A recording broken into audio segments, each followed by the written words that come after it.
Channel. இன்றைக்கி நம்ம சாந்தியாச்சி சமையலில் பார்க்க போகிறது முள்ளங்கி பராத்தா. அதுக்கு முள்ளங்கி ஒரு முள்ளங்கி எடுத்து துருவி எடுத்து வச்சுருக்கேன். அப்புறம் சப்பாத்தி மாவு வந்து ஓமமும் சீரகமும் போட்டு உப்பு போட்டு எண்ணெய் ஊற்றி பிசைஞ்சு வச்சுருக்கேன். அப்புறம் மஞ்சத்தூள், நெய், எண்ணெய், உப்பு, அப்புறம் ஓமம் சீரகம் கொஞ்சம் நுணுக்கி வச்சுருக்கேன். கருவேப்பிலையும் சில்லி ஃப்ளேக்ஸும் எடுத்து வச்சுருக்கேன். இது வந்து முள்ளங்கி சாறு, அந்த முள்ளங்கி எடுத்து புழிஞ்சு வச்சுருக்கேன். அதையும் வேஸ்ட் பண்ண வேண்டாம். இது வந்து அல்சருக்கு ரொம்ப நல்லது. இந்த தண்ணி வந்து இந்த சாறு இது கூட கொஞ்சோண்டு தேன் ஊற்றி வச்சுருக்கேன். இதை குடிக்கலான்னு சொல்லிட்டு இதை வெறுவயத்தில் குடிச்சிட்டு வந்தீங்கன்னா ரொம்ப நல்லது. இப்போ வாங்க இந்த வீடியோக்குள்ளே போய் எப்படி பண்ணலான்னு பார்க்கலாம்.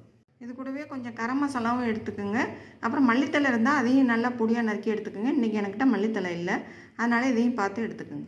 இப்போ எண்ணெய் காஞ்சிருச்சு. இப்போ இது கூடவே சீரகமும் ஓமத்தையும் போட்டுக்கலாம். அது கூடவே கருவேப்பிலை, சில்லி ஃப்ளேக்ஸு போட்டு நல்லா வதக்கிக்கலாம். கூடவே கொஞ்சோண்டு மஞ்சள் தூளையும் போட்டு வதக்கிக்கலாம். முள்ளங்கியை போட்டு நல்லா பச்சை வாசனை போக நல்லா வதக்கிக்கலாம்.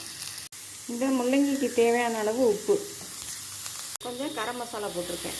இப்போ முள்ளங்கி நல்லா வெந்துருச்சு. இப்போ ஸ்டவ் ஆஃப் பண்ணிவிட்டு இதை கொஞ்சம் நேரம் ஆற விட்டுறலாம். இப்போ சப்பாத்தியை லைட்டாக தேய்ச்சிட்டு இந்த ஸ்டஃபிங்கை வச்சு நல்லா இதை வந்து நல்லா க்ளோஸ் பண்ணிக்கலாம்.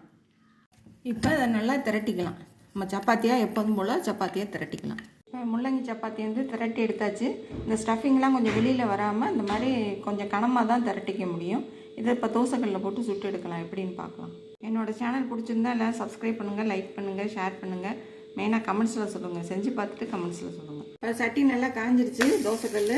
இப்போ நெய் தடவி வச்சுருக்கேன். அது மேலே அதை வந்து ஒரு பக்கம் நல்லா வேகட்டும். வெந்ததுக்கப்புறம் திருப்பி விடலாம். இப்போ நம்மளுடைய முள்ளங்கி சப்பாத்தி ரெண்டு பக்கமும் சூப்பராக நல்லா வெந்துருச்சு. இப்போ எடுத்துகிட்டு டிஸ்பிளேயில் வச்சுட்டு இப்போ காமிக்கிறேன். இப்போ நம்மளுடைய முள்ளங்கி சப்பாத்தி சூப்பராக ரெடி ஆகிடுச்சு. நான் அதுக்கு வந்து தொட்டுக்கிறதுக்கு ரைத்தா வச்சுருக்கேன். நீங்கள் எது வேணாலும் வச்சு தொட்டு சாப்பிட்லாம். வெறும் தயிர் கூட வச்சு சாப்பிட்லாம். ரொம்ப நல்லாயிருக்கும். இதை செஞ்சு பார்த்துட்டு எனக்கு கமெண்ட்ஸில் சொல்லுங்கள். தேங்க்யூ.